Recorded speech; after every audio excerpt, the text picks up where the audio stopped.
Ja, hallo und herzlich willkommen hier im Classic Depot 54. Heute mit einer Neuvorstellung. Ausnahmsweise mal kein Mercedes, sondern was ganz Seltenes, ein Chevy Corvair. Ich muss ganz ehrlich zugeben, ich habe das Auto auch das erste Mal gesehen.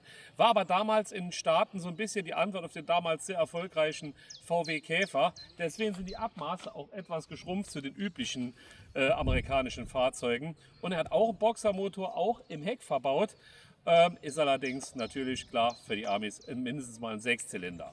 Ja, und ich würde sagen, den Rest von dem schicken Fahrzeug zeigen wir im Detailvideo.